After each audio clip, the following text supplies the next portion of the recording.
Oke, kita lanjutkan lagi pada materi uji T2 sampel independen ya. Kita review lagi hari ini. Tadi kayaknya terputus pada jaringan.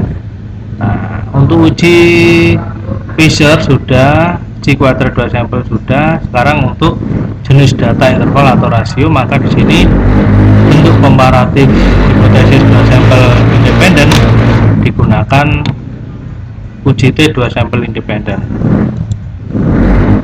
Nah, dalam hal ini tujuannya digunakan untuk menguji apakah ada perbedaan yang signifikan antara dua rata-rata antara dua sampel yang independen. Dengan dibedakan sampel yang independen itu apakah variansinya homogen atau heterogen. Maka langkah pertama haruslah diuji terlebih dahulu apakah variansinya homogen atau heterogen menggunakan uji F.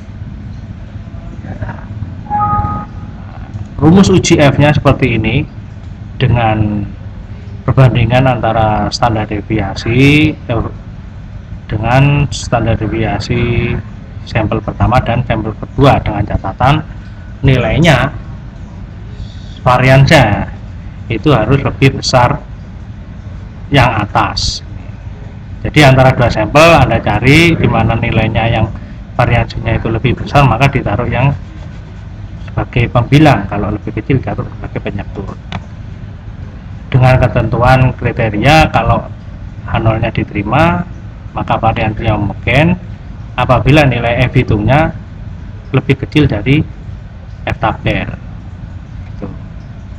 Kalau kesulitan melihat F hitung, berarti Anda lihat F tabel, Anda langsung lihat pada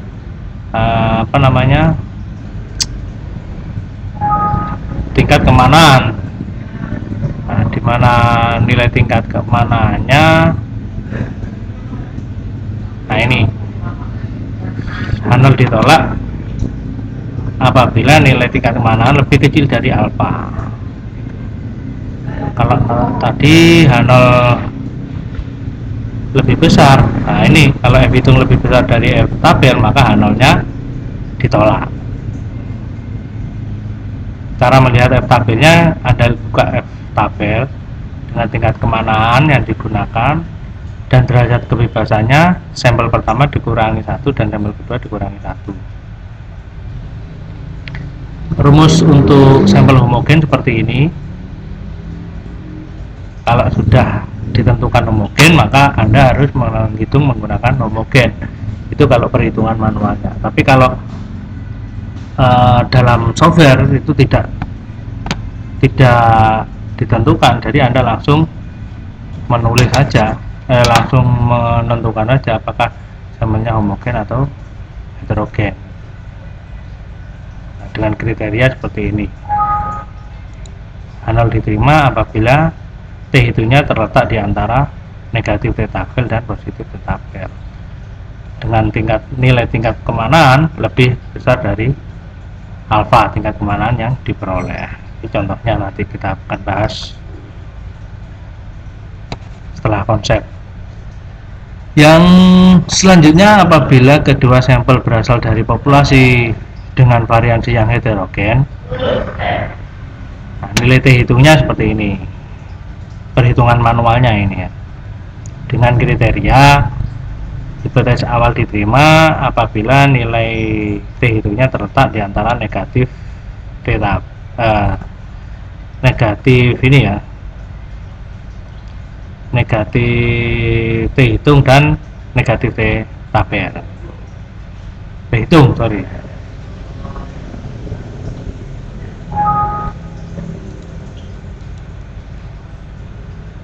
Kalau melihat dari nilai signifikansinya sama seperti ini.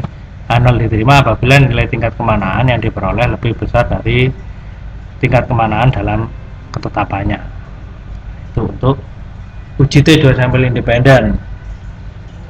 Contohnya seperti ini. Sampel independennya contohnya seperti ini.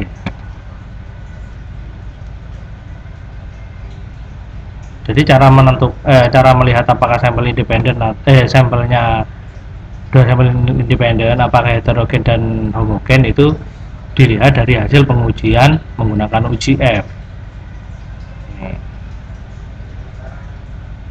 Oke, mungkin itu saja untuk konsep teori uji dua sampel independen. Untuk selanjutnya ini kita akan lanjutkan pada bentuk hipotesis komparatif dua sampel independen untuk jenis data ordinal. Nah, di sini ada dua kategori, median test, Mann-Whitney-U, Kolmogorov, ada 4 ya, Kolmogorov dan uji Wahl. Uji median test terlebih dahulu aja. Dalam uji median test ini digunakan untuk menguji apakah dua atau lebih kelompok sampel independen berbeda dalam nilai tengahnya. Ini median itu patokannya nilai tengah. Dengan kata lain, apakah dua atau lebih sampel independen berasal dari suatu populasi yang mempunyai median yang sama atau berasal dari populasi yang sama.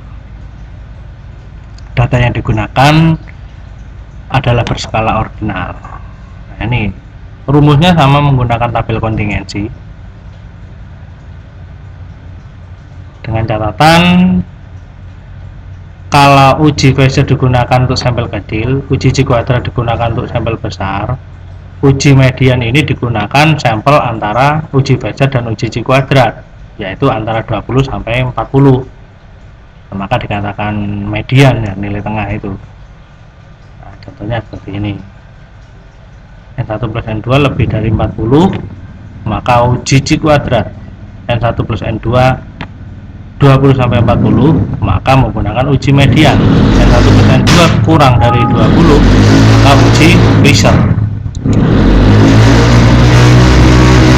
Kriteria pengujiannya atau kesimpulan, penarikan kesimpulannya didasarkan pada kalau nilai statistik uji dibandingkan dengan nilai T-tabel, maka harus lebih dari.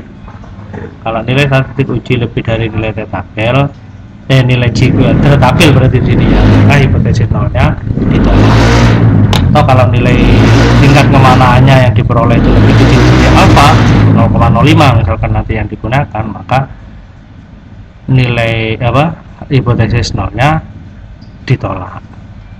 Itu konsep dari uji median.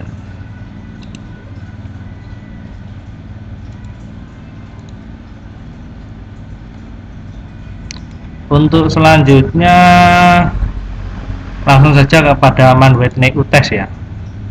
Mann-Whitney-U test ini merupakan uji yang paling baik, yang paling sempurna untuk menguji hipotesis komparatif dua sampel independen apabila datanya berbentuk ordinal.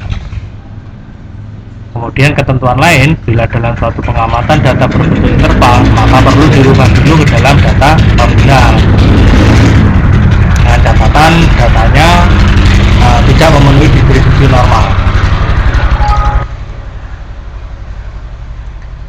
Atau bila data masih berbentuk interval, sebenarnya dapat menggunakan uji T untuk pengujian, tetapi dalam asumsi tidak memenuhi distribusi normal, nah maka menggunakan uji Mann-Whitney-U test. Kemudian ada persyaratan lain, datanya harus berskala ordinal tadi, interval atau rasio. Apabila tidak memenuhi distribusi normal, maka dirubah ke ordinal. Kemudian terdiri dari dua kelompok independen yang saling bebas. Data kelompok 1 dan kelompok 2 tidak harus sama banyaknya, data tidak harus berdistribusi normal, sehingga tidak perlu uji normalitas. Rumusnya seperti ini. Ini untuk sampel kecil, ini untuk sampel besar, yang ini yang bawah, ini untuk sampel kecil. Kriteria pengujian hipotesisnya sama seperti yang lain. Kalau nilai statistik ujinya itu